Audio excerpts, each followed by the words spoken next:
गुरुजी के ये बताने पर भी कि प्रभु मणिकंठा अर्थात प्रभु अयप्पा साधारण नहीं असाधारण है, दिव्य है, तब भी महामंत्री रुका नहीं। प्रभु के माता पिता भी ये भूल गए थे कि वो दिव्य व्यक्तित्व है, किंतु अंतर ये था कि अपने संतान के प्रति माँ की ममता अत्यंत प्रबल थी, और वहीं दूसरी ओर वो महामंत्री अपनी दुष्टता के कारण उनकी दिव्यता देख पाने में असमर्थ था, क्योंकि वो तो अंधकार में ही डूबा था और उसी अंधकार से रानी के मन को भी अंधकार में डुबाना चाहता था।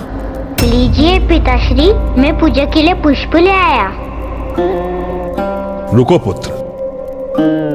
क्या हुआ पिताश्री, आप इसे स्वीकार क्यों नहीं कर रहे? स्वामी, आप इसके हाथों से प्रभु हरिहर आगे पूजा के पुष्प क्यों नहीं ले रहे हैं? पिताश्री,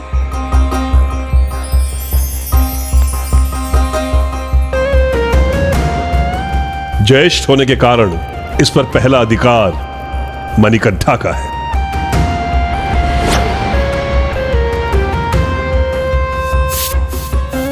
जब से बड़े राजकुमार मणिकंठा आए हैं, छोटे राजकुमार राजराजन को तो कोई देख ही नहीं रहा है। अरे इन पर भी तनिक ध्यान दीजिए, ये भी इस परिवार का भाग है। अब समय आ गया है मेरे सफल होने का। बस अग्नि में तनिक घृत डालने की आवश्यकता है।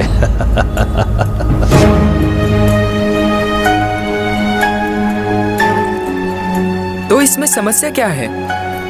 माँ पिताश्री मेरी सामग्री का उपयोग करेंगे और हम दोनों तुम्हारी सामग्री से पूजा करेंगे।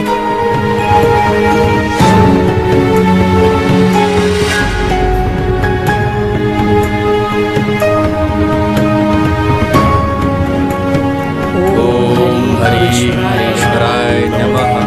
ओम हरीश्वराय नमः। कंदरालय करे गौरी उमा ओम स्वामी शरणमयप्पा। ओम स्वामी शरणमयप्पा।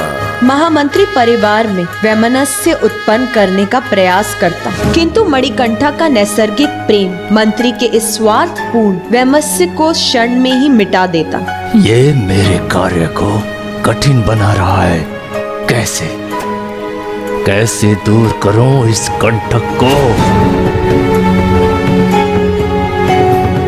भैया, मैं भी आपके साथ चलूं?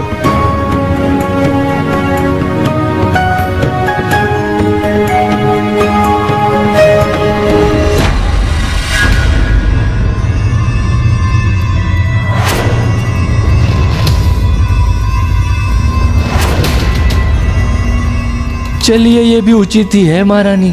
छोटे भाई को तो बड़े भाई की परछाई बनकर रहना होता है। अब आपका पुत्र भी जीवन भर यही करेगा। क्षमा करें महारानी, आपका शुभ चिंतक हूं, इसीलिए कटु सत्य कहता हूं। आपने देखा महारानी, महाराज ने क्या किया? मुझे तो बहुत बुरा लगा। क्या आपको बुरा नहीं लगा? आपके सामने आपके पुत्र का तिरस्कार। मंत्रीवर, क्षमा करें महारानी, आपका अपना पुत्र, आपका अपना रक्त, जिसे आपने स्वयं जन्म दिया है, आज उसका अधिकार छीनकर किसी अन्य को दे दिया गया। धीरे धीरे उसके सारे अधिकार छीनकर उसे दे दिए जाएंगे महारानी, जिसे यहाँ होना ही नहीं चाहिए था। मंत्रीवर, अपनी सीमा में रहिए। ज्येष्ठ को उसका अधिकार मिलना ही चाहिए, और महाराज ने कुछ अनुचित नहीं किया। कल वही सिंहासन की शोभा बढ़ाएगा, इसलिए मेरे हृदय को दूषित करने के स्थान पर उसके लिए निष्ठा अपनाइए, क्योंकि समय आने पर आपको उसकी ही सेवा करनी होगी। महारानी, क्षमा प्रार्थी हूँ महारानी, परंतु मणिकंठा, जिसे मात्र आपने गोद लिया है, उसे सारे अधिकार प्राप्त हैं, और आपका अपना पुत्र राजराजन, जो आपका अपना रक्त है, उसे कोई अधिकार प्राप्त नहीं। बस इसी चिंता में हूं मैं महारानी। व्यर्थ है आपकी चिंता। महाराज ने मणिकंठा को और उसने अपने अनुज को उपयुक्त अधिकार दिए हैं, और न्याय इस राजवंश की परंपरा है। मुझे कोई चिंता नहीं। महारानी, ये ज्येष्ठ और अनुज का स्नेह कब तक रहेगा? और क्या आप इस स्नेह को सदा के लिए सुनिश्चित कर सकती हैं? क्या आप ये सुनिश्चित कर सकती हैं कि उनकी संतानों में भी ऐसा ही स्नेह रहेगा? नहीं ना? यदि उन्होंने विरोध किया तो आपका एक माँ का हृदय ये कैसे स्वीकार करेगा कि एक के कारण दूसरे का अधिकार छीन लिया जाए? नहीं ना? महारानी, शुद्ध हृदय के माता पिता की संतान का भी हृदय शुद्ध हो ये आवश्यक नहीं। यदि राजकुमार मणिकंठा की संतानों में दुष्टता हुई तो दुर्भाग्यवश तब हमें से कोई भी जीवित नहीं रहेगा। परंतु महारानी, हमें उसके लिए अभी से सजग रहना होगा, क्योंकि सत्ता का लोभ व्यक्ति से कुछ भी करा सकता है। महारानी, यदि मणिकंठा की संतानों ने राजराजन और उनकी संतानों का वध कर दिया तो? इसलिए महारानी, अब राजराजन के अधिकारों की रक्षा आपके हाथ में है। जब से बड़े राजकुमार मणिकंठा आए हैं, छोटे राजकुमार राजराजन को तो कोई देख ही नहीं रहा है। ज्येष्ठ होने के कारण इस पर पहला अधिकार मणिकंठा का है। किंतु मैं क्या कर सकती हूँ? कटीला पौधा झाड़ बने उससे पहले उसे जड़ से काट देना चाहिए महारानी। इससे पहले कि मणिकंठा या उसकी होने वाली संतानें संकट बने, उसे समाप्त कर देना ही उचित होगा। और इसका एक ही उपाय है, मणिकंठा का मणिकंठा का मणिकंठा का मणिकंठा का मणिकंठा। ये क्या कह रहे हैं आप? ये मैं कैसे कर सकती हूँ? आपको कहाँ कुछ करना है महारानी, आप केवल आदेश दीजिए, मैं ऐसा उपाय करूंगा कि ये अयप्पा स्वयं को अपने आप अपने अंत की ओर ले जाएगा। इतना महंगा सुझाव। ये महामंत्री कितना क्रूर है ना, और अनुचित कर्म है ना? धर्म के अनुसार ये तो हत्या तुल्य अधर्म है। जो परिवार को तोड़ने का प्रयास करता है या जो अपने स्नेही जनों को दूर करने का प्रयास करता है, वो तो हत्या के समान पाप करता है। और जहाँ एक और उस दुष्ट मंत्री ने एक माँ की ममता का लाभ उठाकर उसके मन में अपनी ही संतान के प्रति विष खोलने का प्रयास किया, वहीं दूसरी ओर अब मैं तुम्हें एक अंतिम अवसर दे रही हूँ। मुझे अपनी पूरी योजना बता दो, अन्यथा मैं तुम्हें इतना कष्ट दूंगी कि सह नहीं सकोगे तुम सब। हमें कितने भी कष्ट क्यों न झेलने पड़े, कोई इसे कुछ नहीं बताएगा। शांत रहोगे तो और कष्ट सहोगे, क्योंकि अब मैं तुम्हारे विरुद्ध तुम्हारी ही शक्तियों का उपयोग करूंगी।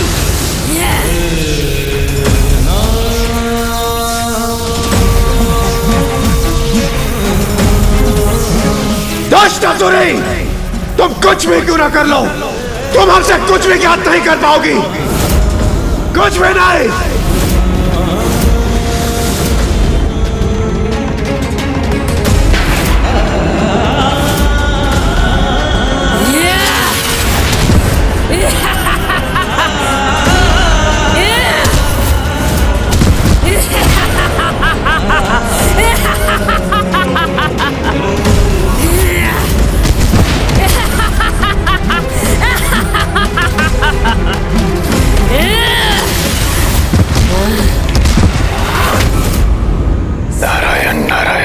अब देवताओं को अधिक कष्ट सहने की आवश्यकता नहीं है। समय आ गया है कि महिषी को सत्य बताया जाए।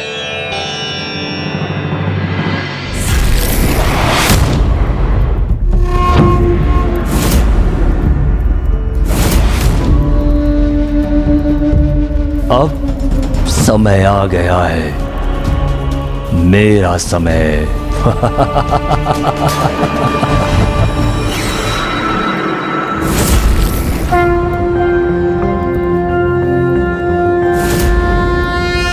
ओम नमस्ते देवेशाय सुरासुर नमस्कृताय भूत भव्य महादेवाय हरित पिंगल पिताश्री, माँ का है?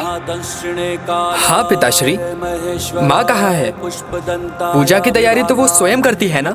बड़ा विचित्र है, इतने वर्षों में आज प्रथम बार है जब पूजा का समय हुआ है और वो यहाँ नहीं है। तुम इसे शीघ्र जाओ और उन्हें यहाँ लेकर आओ। महाराज, महाराज, प्रणाम महाराज। महाराज, महारानी की अवस्था। जय हरिहरा।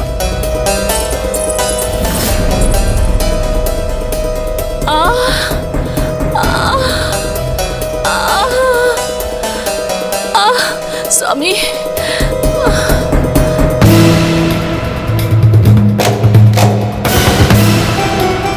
क्या हुआ महारानी? आप कुशल तो है ना? बहुत पीड़ा हो रही है स्वामी, कुछ कीजिए। आप चिंता मत कीजिए माँ। राजवैद्य कहाँ है? कोई शीघ्र जाकर उन्हें बुलाकर लेकर आए। महाराज, राजवैद्य तो राज्य में ही नहीं है, किंतु महामंत्री किसी अन्य वैद्य को ला रहे हैं जो औषधियों के महाज्ञानी हैं।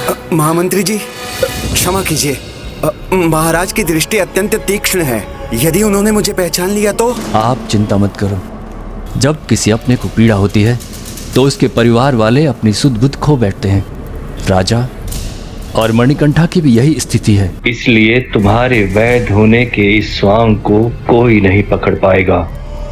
बस तुम अपना कार्य अच्छे से करना, और इसके लिए तुम्हें उचित मूल्य भी प्राप्त हो रहा है ना। चलो आओ मेरे साथ, आओ। आइए आइए वैद्य जी, शीघ्रता कीजिए, आइए देखिए। प्रणाम महाराज। आइए वैद्य। भोजन में तो ऐसा कुछ ग्रहण नहीं कर लिया था आपने जिसके कारण पीड़ा हो रही है? नहीं।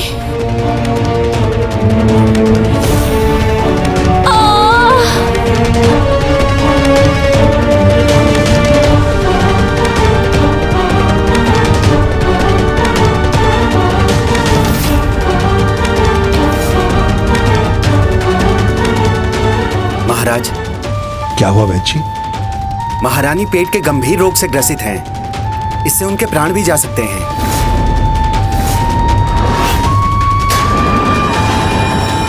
कोई तो उपाय होगा? उपाय है महाराज, किंतु अत्यंत कठिन है। आप मेरी कठिनाई की चिंता छोड़िए वैद्य जी, मैं महारानी के प्राणों के लिए कुछ भी कर सकता हूँ। तो सुनिए महाराज, इस रोग के लिए इन्हें बाघिन का दुग्ध चाहिए जो स्वयं शांति से प्रदान कर दे। किंतु महाराज, जिसके लिए उसे कोई ताड़ना न दी जाए, बंदी न बनाया जाए और न ही उसे आहत किया जाए, तभी ये उपचार फलित होगा महाराज।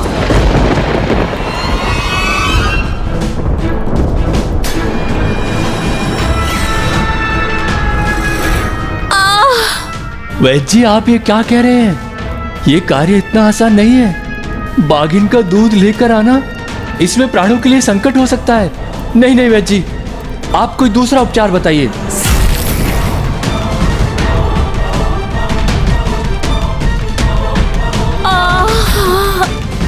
मैं स्वयं जाऊंगा और मैं शीघ्र ही लौट कर आऊंगा। महाराज, आप नहीं जा सकते। महारानी को आपकी बहुत आवश्यकता है। आप मुझे आज्ञा दीजिए, मैं जाऊंगा। मैं अपने प्राणों को संकट में डाल दूंगा। इसकी कोई आवश्यकता नहीं, कोई आवश्यकता नहीं। मैं जाऊंगा। पिताश्री, मुझे अनुमति दीजिए। ज्येष्ठ पुत्र होने के नाते ये मेरा कर्तव्य भी है और अधिकार भी, और मुझ में ये संकट उठाने का कौशल भी है। नहीं पुत्र, नहीं, तुम नहीं। पिताश्री, हमें मेरे बारे में नहीं, माँ की चिंता करनी है।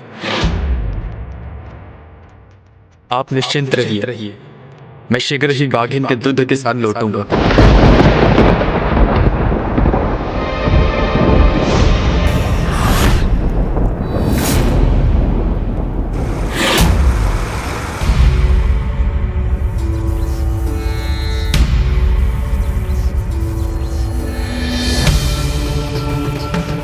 नारायण नारायण। देव ऋषि, और अधिक कितने समय तक इस कष्ट के भागी बनेंगे आप? समय आ गया है कि महिषी को अपने सत्य से उजागर किया जाए। नहीं देव ऋषि, हमें कितनी भी प्रताड़ना क्यों न सहनी पड़े, हम उस असुरी को कुछ नहीं बताएंगे। सत्य? कैसा सत्य देवर्षि नारद?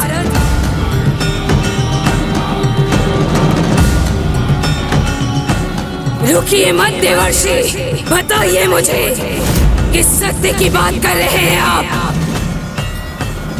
नहीं देवऋषि, देवऋषि से कुछ मत बताना। तुम्हारे काल समय यप्पा की